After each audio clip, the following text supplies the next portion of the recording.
What's up guys, it's Flameon from Flameon Miniatures and today I'm going to present to you how to paint marble.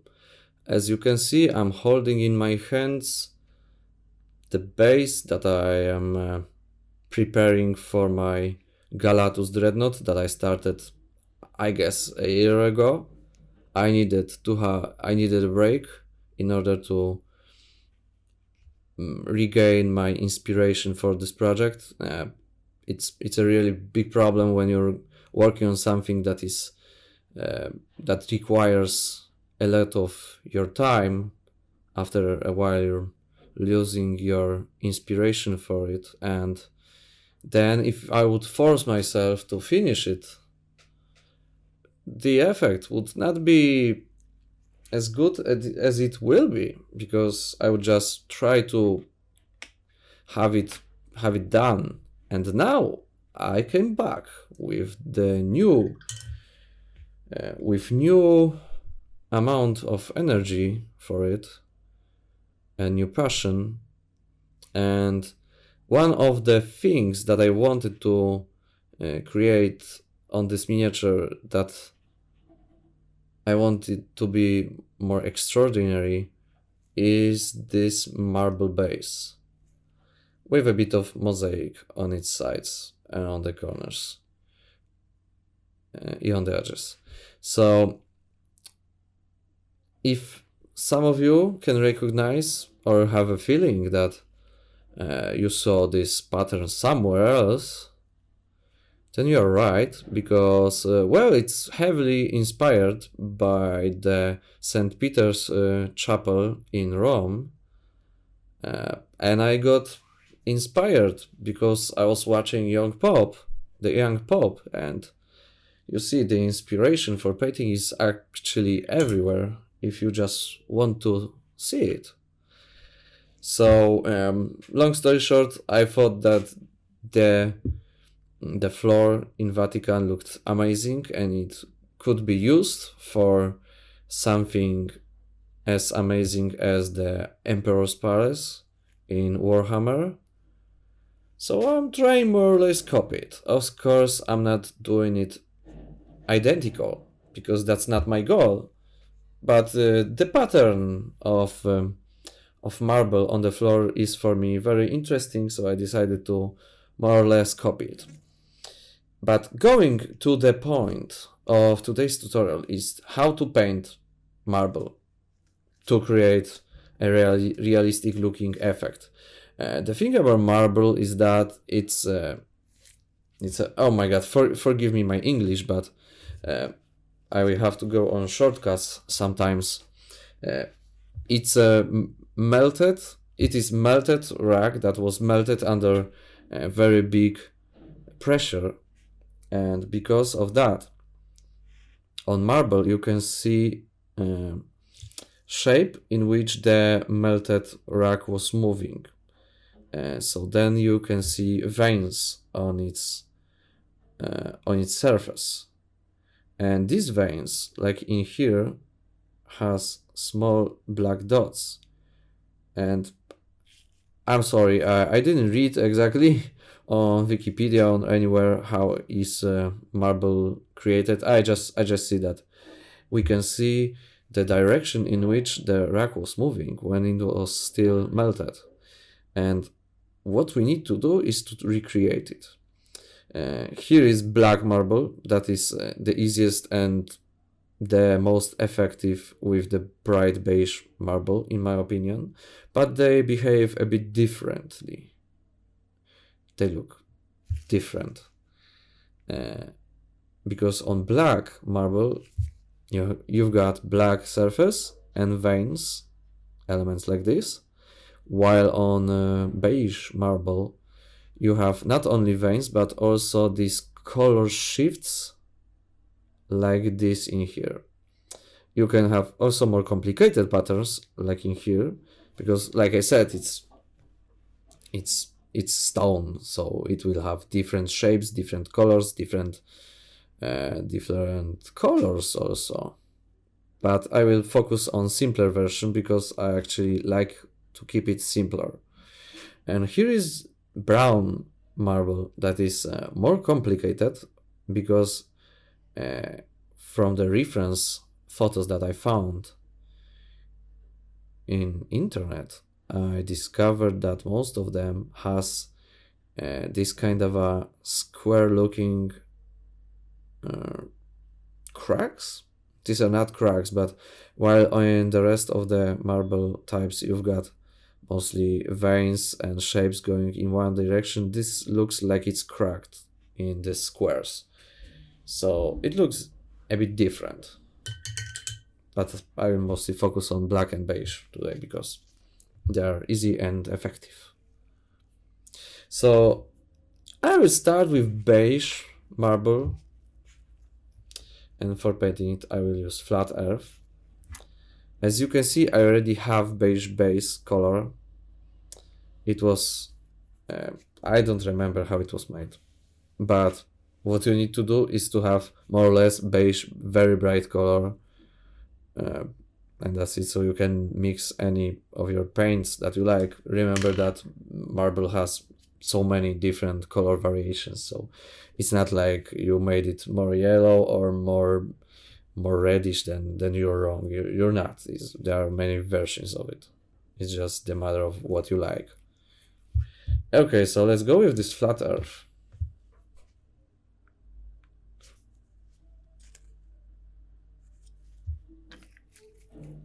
And now I will use a new brush, because new brush behaves a bit different than an old brush, and I will use kind of a glaze technique for now. So yeah, I diluted the paint, maybe not enough, maybe I need more water. Okay, now you obviously cannot see it, but or maybe you can. So I will remove most of paint in paper towel and later in a piece of paper, regular piece of paper. I am using paper that is that for printing, made for printing. And now I use side of my brush and I will, and look. Okay, I diluted it too much, so I need more paint. But this is not wrong, what I created right now, because I created very delicate color transition on the surface of the stone. So now let's see. So as you can see, I moved in from one direction to the other. I still think I need to add more. I need to add more paint, and I'm painting, keeping my brush in this position, and I'm painting with a side of it. And I try to be a bit chaotic in it, so something like this.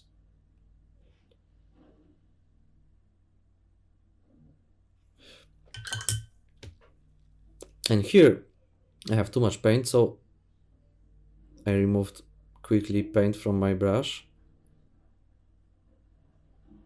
And while it's still wet, I can make small changes, because I want here to have transition of paint that is going very gradually from bright to darker.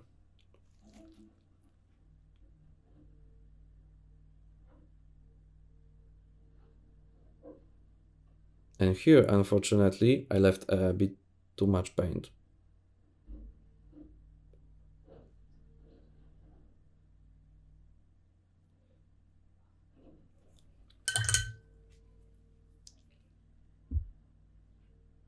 While this might look like a small disaster right now, I assure you that when I will be done with the base, it will look really good.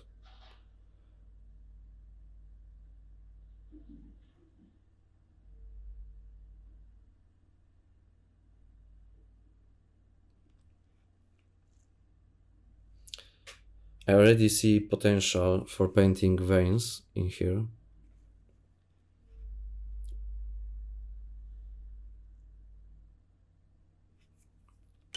Okay, as you can see, now when I leave bigger amount of paint in here, I would like to remove it. Because like I just said, I want the color to move. Oh my god, I have dust on my base. I want this color to move gradually. And now I'm using side of my brush to make smoother transition.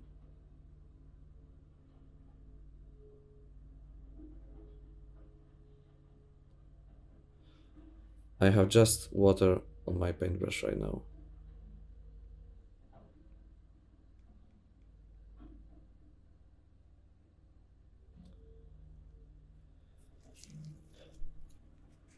Okay, so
now I can add a little bit of more color in places where I think it need to be a bit darker, like in here.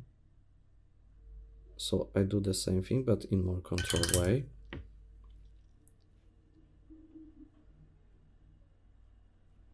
Remember that it's supposed to be a bit chaotic.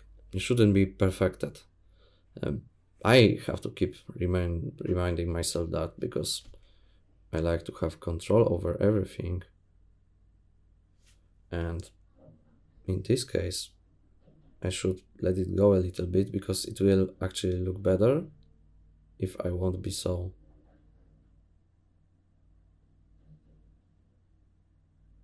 control freak about this. But sometimes I just can't let it go.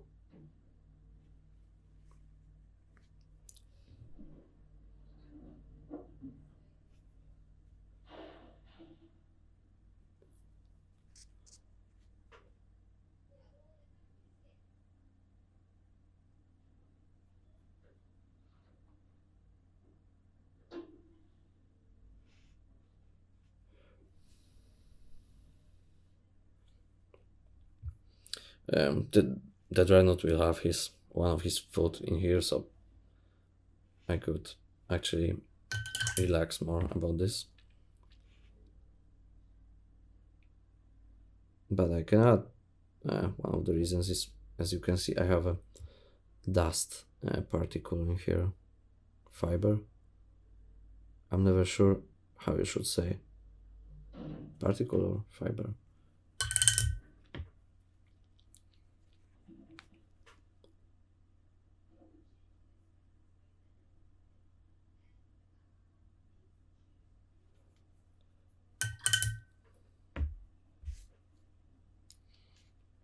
The thing is that usually the more you complicate things, the less they will work. But well, we will see. I'm happy with this three. With this one, no. But I have also veins to paint, and maybe now things will go better. And for painting veins, I'm using different grip. This is my comfortable grip. Wait a moment.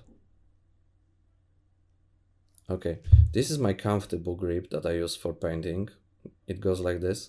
And for making veins, you need to be more chaotic. And to do that,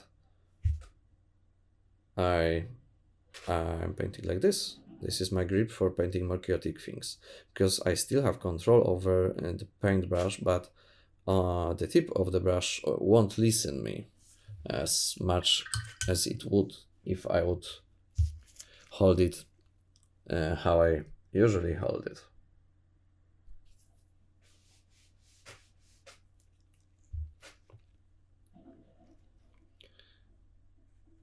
Okay, so now I take this grip that I just presented to you.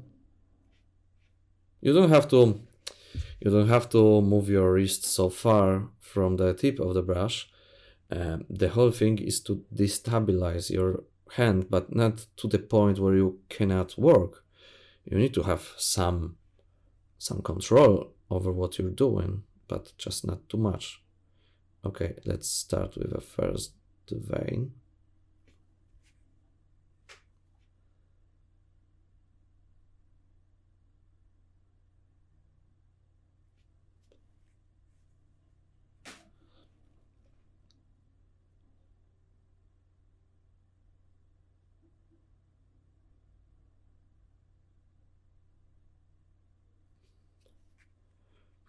As you can see, my paintbrush barely listens to me.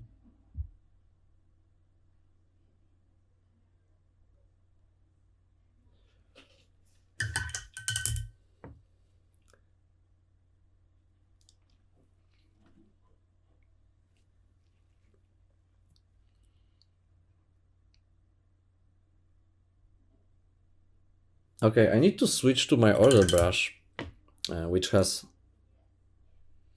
a completely different tip.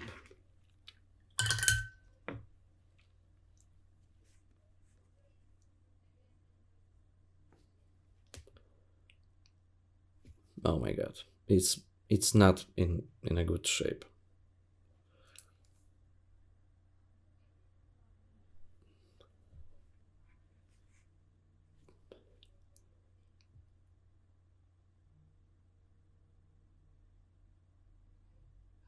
But when I'm painting straight lines with it, they work a bit better, because it doesn't have all this extra hair on the tip.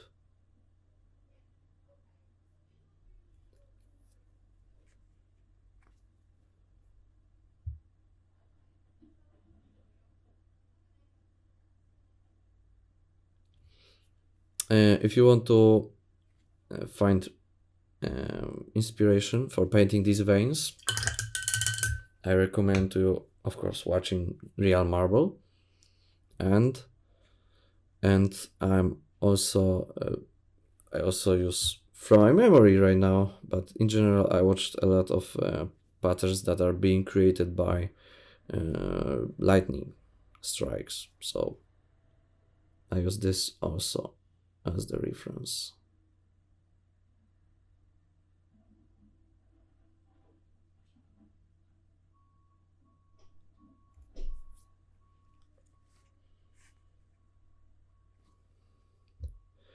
And here, as you can see, I created natural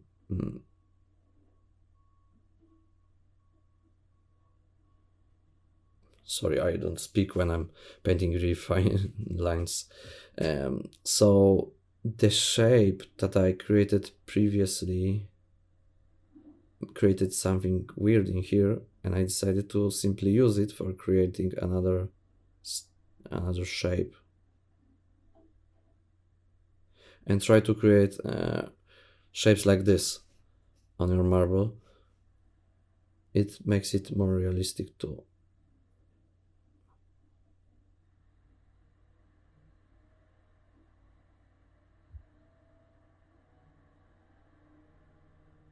Try, when you are painting this, try to be as chaotic as you can.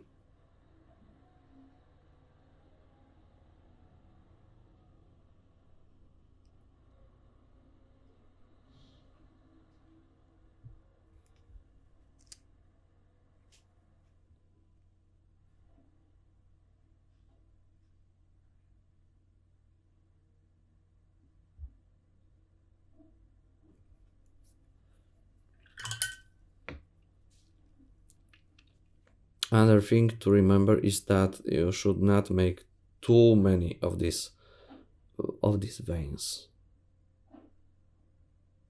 I have a problem with it. When I start painting them, I cannot stop. But it doesn't mean that you cannot stop.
Now on this stone I want to create a more subtle pattern like in here. Because of these colors in here I wanted it to be darker. So here let's go with something easy.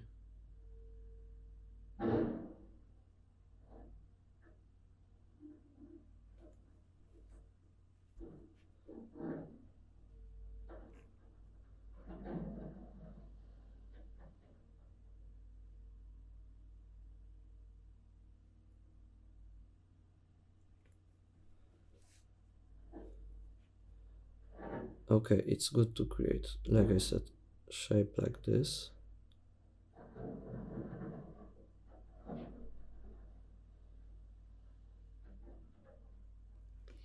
Because it's easy to get into a trap where you paint only shapes like this.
I will most probably change a few minor details later. But right now, let's go to black marble. That is, like I mentioned before, one of my favorite types of marble. Yeah, it looks pretty good. Okay, so I will obviously need black paint, and I painted beige marble first because, as you can see now, black parts of marble are dirty, covered in this color. So first I will need to fix them. So yeah, I will make it off the camera and see you in a moment. Okay, so I will need just 3 colors for painting black marble. Obviously black, then black gray and neutral gray.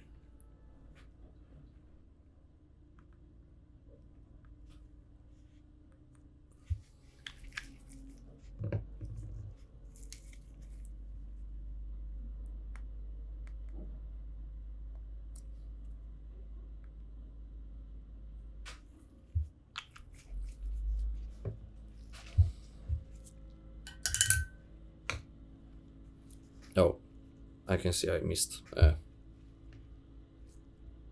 few places.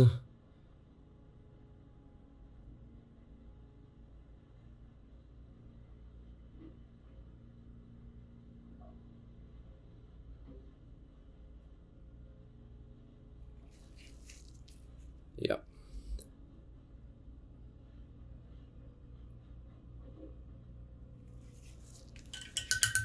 Okay, so yeah, so what I need now is black gray.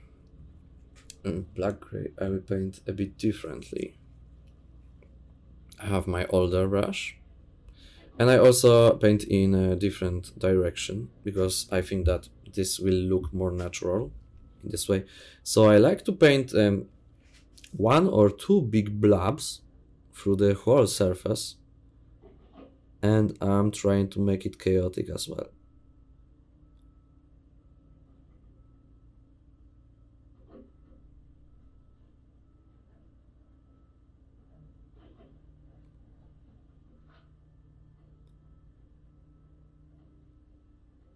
Okay, so this is the first blob. Here I will make 2. Like I said, I have a problem with overloading surfaces with details.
So what I'm painting now is going to represent this part of marble where there are different materials moving through the stone.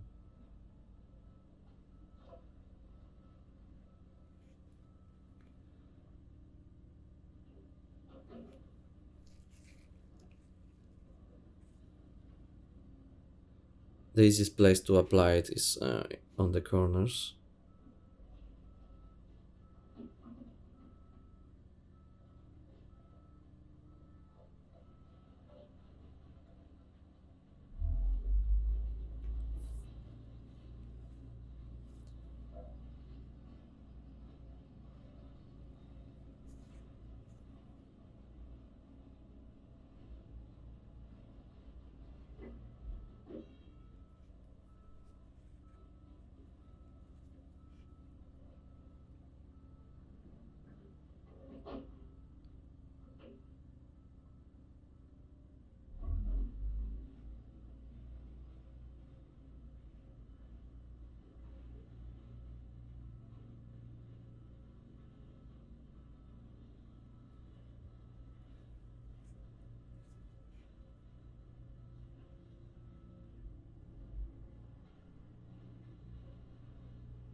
Okay, so this is it in this department.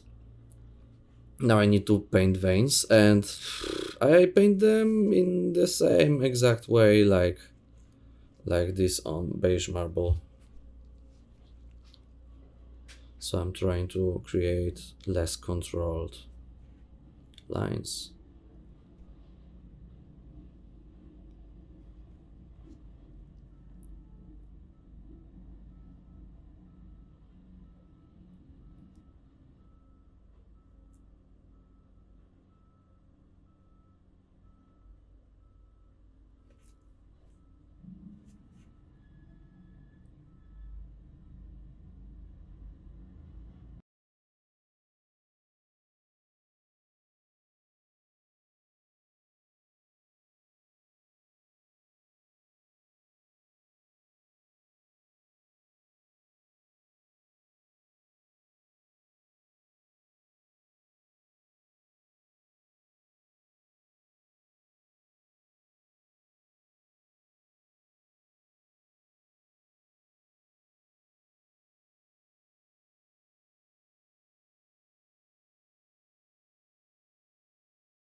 Okay, I think this is enough of these veins on the surface of black marble.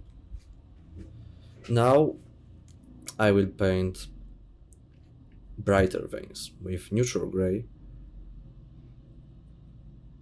And this is a bit problematic thing because black marble should have brighter and darker veins, and it also should have right amount of them, not too many, not too little, not too few. And it's very hard to find balance.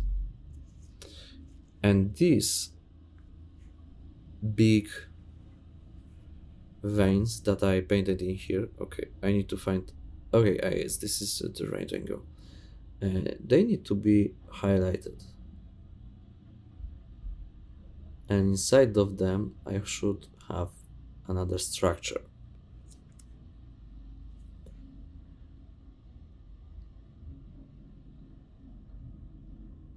So once again I'm trying to be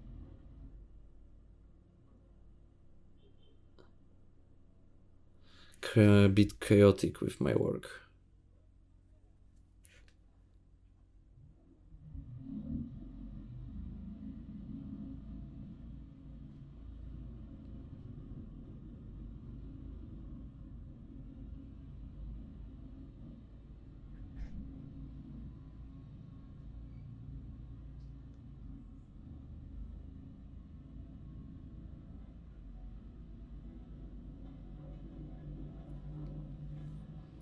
As you can see, I'm not creating nice looking layer of neutral gray paint. That's because it's this part of marble is very chaotic. There are parts where it's very solid, smooth, even white. There are parts where it's going in this way, how I painted it. It's really, you cannot plan this. There are white veins, there are gray veins. Some are bright, some are dark.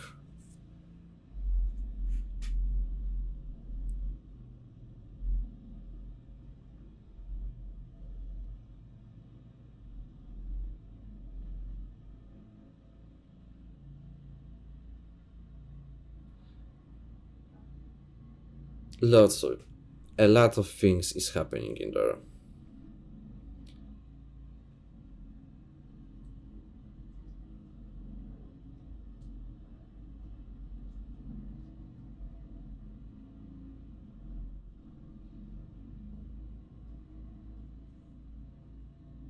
And then there are just regular veins, and they should, some of them should be highlighted, some of them should be left dark.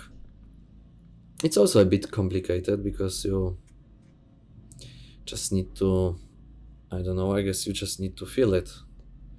And remember that whatever you paint, if you're not happy with the result, you can always repaint it, so don't go too crazy.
Okay, so now when I highlighted all the lines, as you can see, I feel that the base became a bit too bright, but this is not the end. Now I need to make black marks that I believe represent unmelted black rock. Well, I went way too far with this. Okay, you can see it here, here, and here. So the base will be much darker after that. So it's like, imagine like it would be elements that would be taken by a river.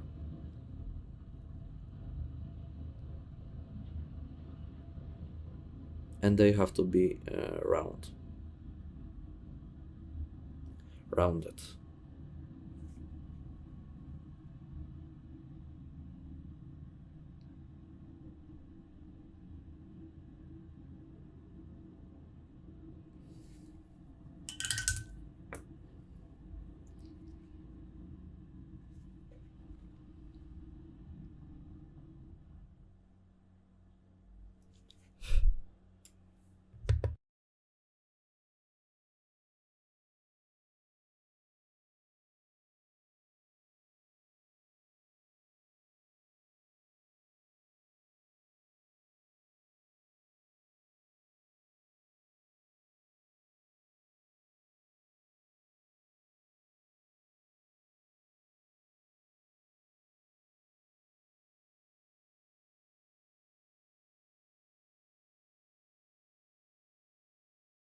And it's better to paint this unmelted material on sides of these bright reflections and in lines like this.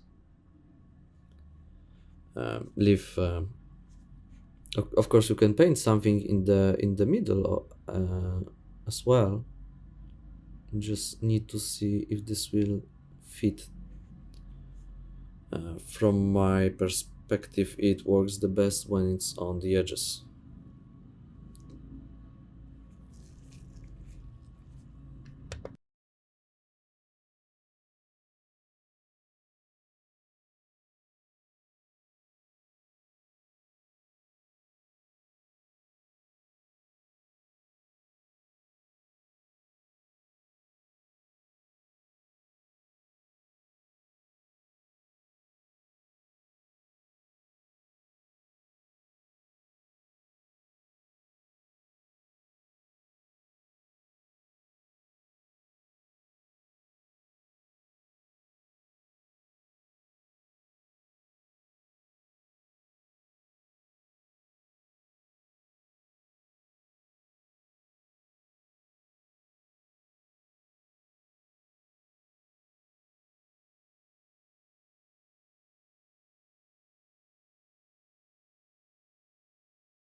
Okay, so I fixed a few shapes of the camera because, as you could see, that was taking a lot of time. And now I will make an experiment because I will just highlight a few of these places with blue-gray pale. I'm not sure how it's going to work, but we wouldn't get anywhere if nobody would experiment. So yeah, as you can see in these veins, I decided to make lots of these black elements. And here I decided to leave a few of them unpainted. And in general, these elements can be very bright. They can be even almost white. So I will now see how they will look when I will highlight them with blue-gray pale.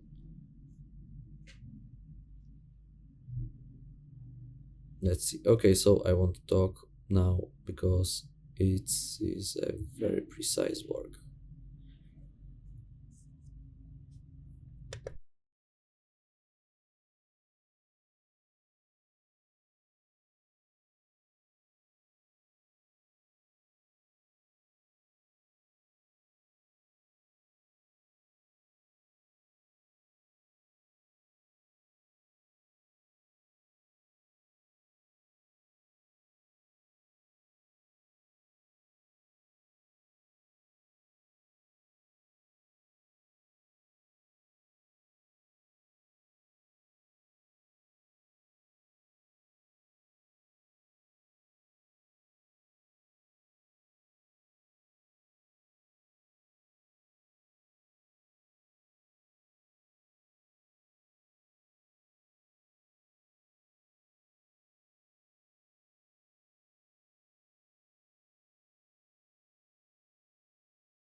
Okay, so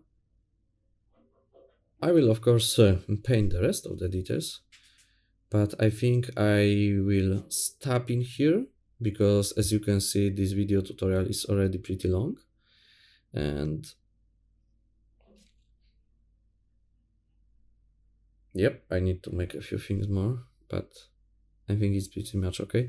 And as you can see, this applying blue-gray pale was not a bad idea at all. It looks pretty good. It looks interesting. Okay, so yeah, the rest I will save for myself. I will probably make maybe I will make a free tutorial about painting brown marble in the future, but let's face it, it's not as impressive as beige and black, so maybe not. Okay, okay, I hope you enjoyed this video tutorial. Thank you very much for support.